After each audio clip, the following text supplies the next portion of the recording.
বিপদে সান্ত্বনা প্রদানকারী নারী, যে নারী বিপদে সান্ত্বনা প্রদান করেন তার স্বামীকে, তিনি বিপদে। খায়রু নিসাইকুম আল ওয়ালুদু আল মুয়াসিয়াতু আল মুয়াতিয়াতু ইযা ইত্তাকাইনাল্লাহ।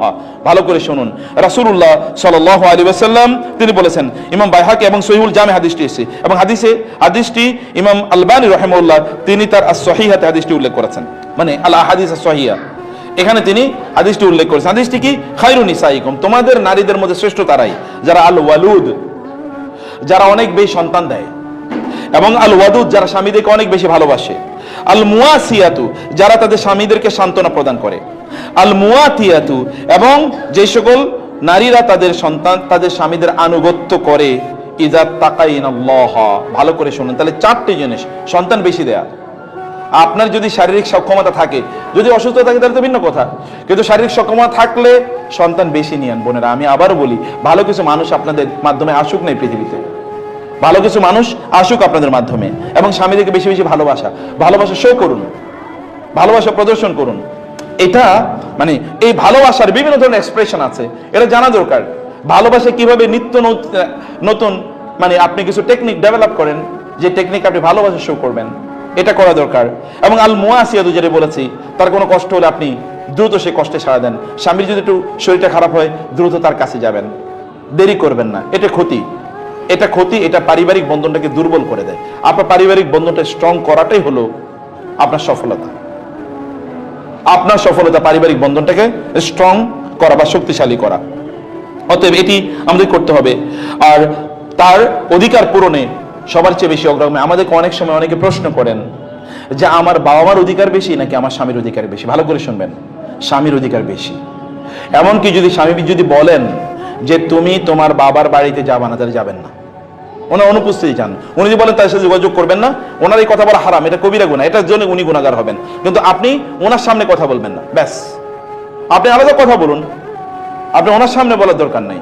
স্বামীদের অনেক সমস্যা আছে, স্বামীরা থাকলে আমি বলতে পারি, তো স্বামী একজন আছে মাত্র, আর আমরাও স্বামী, কেন আমরা তো নিজেরাই কইতেছি। তবে এটা মনে করেন না যারা বলে তারা যে ফেরেশতা, এটা মনে করেন না, এটা মনে করার কোনো কারণ নাই।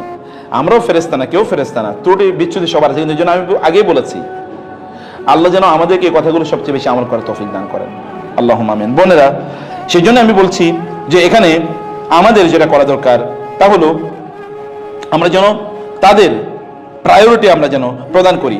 এই কারণে রাসূলুল্লাহ সাল্লাল্লাহু আলাইহি ওয়াসাল্লাম বললেন, উনজিরি আইনা আনতা মিনহু ফাইন্নাহু জান্নাতুকে ওয়া নারুকি। তুমি দেখো যে তোমার স্বামীর কাছে তোমার অবস্থান কতটুকু, কারণ তিনি তোমার জান্নাত, তিনি তোমার জাহান্নাম। তোমার স্বামীর কাছে তোমার অবস্থান কতটুকু, তোমার স্বামী তোমাকে কতটুকু রেসপেক্ট করেন, ভালোবাসেন, শ্রদ্ধা করেন, এটা দেখবে। রাসূলুল্লাহ সাল্লাল্লাহু আলাইহি ওয়াসাল্লাম এই কথা বলেছেন, এবং এই হাদিসটি মুসনাদে আহমদে এসেছে, এবং আলবানী রাহিমাহুল্লাহ তার সহিহাতে হাদিসটি উল্লেখ করেছেন। অতএব এটি করা, স্বামীকে তার খরচের ব্যাপারে কষ্ট কম দেয়া, অনেক বেশি খরচ করতে হবে এটা না করা, যতটুকু সম্ভব তার সামর্থ্য অনুসারে তারা করবেন। আর স্বামীরা যা ইনকাম করবেন, তার ইনকাম মূলত তার ইনকাম যাবে তার পরিবারের জন্য। অতএব তিনি ব্যাংক ব্যালেন্স করা তার জন্য ফরজ না, তার জন্য ফরজ হলো তার পরিবারকে রাখা। এই কারণে আল্লাহ তাআলা বলেছেন, লিয়ুনফিক যু সাআতিন মিন সাআতিহি ওয়া মান কুদিরা আলাইহি রিজকুহু ফালইউনফিক মিম্মা আতাহুল্লাহ। প্রত্যেকে তার সামর্থ্য অনুসারে ব্যয় করতে হবে। এখন আপনার কোন একজন পুরুষের, আমি যেহেতু এটা অন রেকর্ড এবং অন্যরা অনেকেই দেখবেন, পুরুষরা তাদের সামর্থ্য অনুসারে যদি তাদের পরিবারের জন্য ব্যয় না করেন, তাহলে তারা আল্লাহর কাছে কৃপণ হিসেবে উপস্থিত হবেন। আর কৃপণদের অবস্থা কি হবে? এখন ধরেন আপনার স্বামীর ইনকাম হচ্ছে, পুরুষরা আপনাদেরকে বলছে আপনার ইনকাম হলো 1 লাখ টাকা, আর আপনি মাসে 50,000 টাকা খরচ করেন, আর বাকি 50,000 টাকা আপনি ব্যাংকে রাখেন। কে বলছে আপনাকে ব্যাংকে রাখার জন্য? আপনার কি দরকার? আপনার ইনকাম তো আপনার সন্তানদের জন্য, আপনার স্ত্রীর জন্য, আপনার পরিবার, আপনার বাবা মার জন্য। অতএব তাদের মেটানোর পর, খরচ তাদেরকে সুন্দরভাবে রাখার পর, প্রয়োজনগুলো মেটানোর পর যদি আপনার করার প্রয়োজন তাহলে করেন। কিন্তু আপনি ব্যাংকে রাখতেছেন কি জন্য? আপনি মরে যাওয়ার পর এরপরে কি হবে? আপনি মরে যাওয়ার পর এগুলো কোনো কাজে আর লাগবে না তখন। অতএব এদের প্রতি আপনার স্ত্রী, আপনার সন্তানদের মধ্যে ইনভেস্ট করুন, এটা রিয়েল ইনভেস্টমেন্ট। এর চেয়ে উত্তম কোনো ইনভেস্টমেন্ট একেবারে নাই। অতএব বোনেরা, আপনাদের জন্য এই পয়েন্টটা হলো তা হলো যে স্বামীদের প্রতি তাদের কোনো কিছু হলে তাদের প্রতি কৃতজ্ঞতা প্রদর্শন করা। তারা যাই করেছে এখানে এই জায়গায় কৃতজ্ঞ থাকা। আর এবং আপনি জানেন, আপনি যদি কৃতজ্ঞতা আদায় করেন তাহলে আল্লাহ তাআলা আপনার পরিবারে বরকত বাড়িয়ে দেবেন।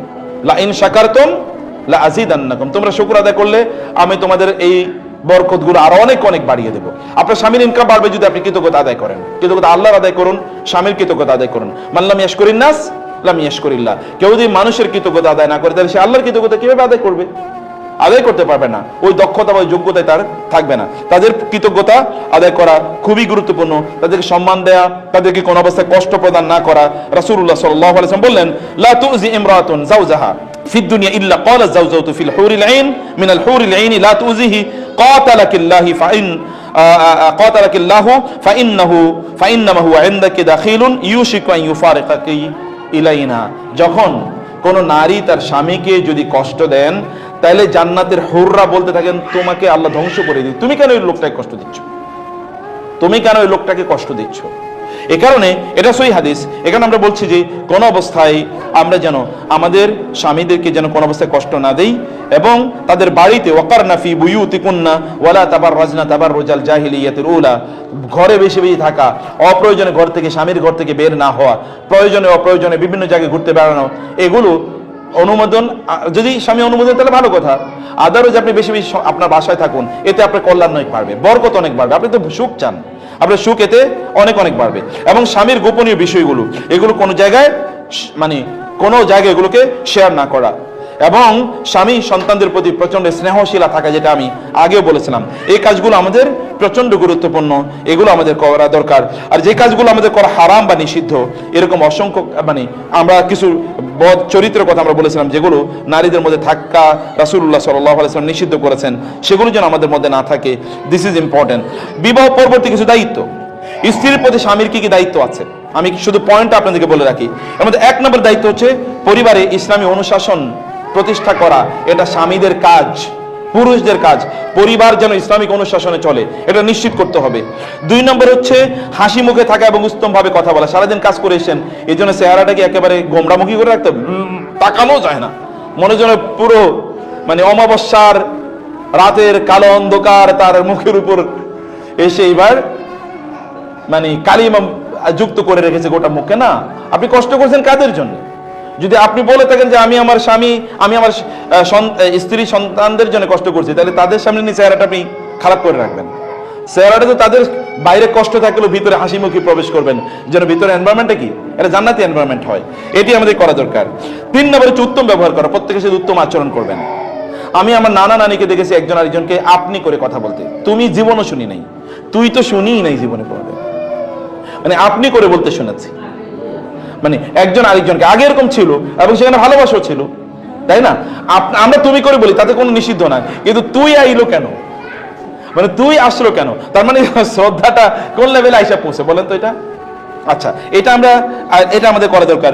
স্ত্রীর সাথে একান্তে বসা এবং খোঁজ গল্প করা। আমি স্বামীদের কথা বলছি, স্ত্রীর সাথে গল্প করা। এবং আমি আবারও বলি, পারিবারিক আলোচনা বাদ দিয়ে আপনারা কেবল ভালোবাসার, স্বামী স্ত্রী ভালোবাসার আলোচনা যদি 5-10 মিনিট না করতে পারেন, তাহলে বুঝবেন যে আপনারা কি এখানে অলরেডি পোকা ঢুকে গেছে।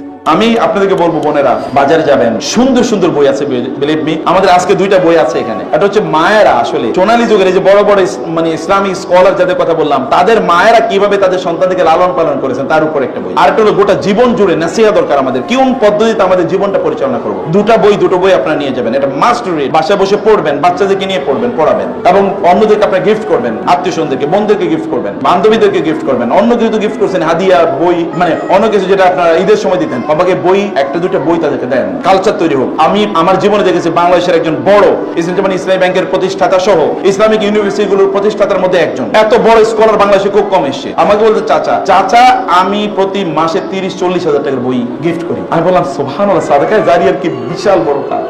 বান্ধবীদেরকে বই গিফট করেন, তাদেরকে বলেন কিভাবে তারা ভালো মানুষ হবে, আর তারা ভালো মানুষ কিভাবে বানাবে, এটা তাদের মধ্যে তৈরি করা, ওদের মধ্যে সেলফ এস্টিম তৈরি করা, বাচ্চাদের মধ্যে সেলফ এস্টিম।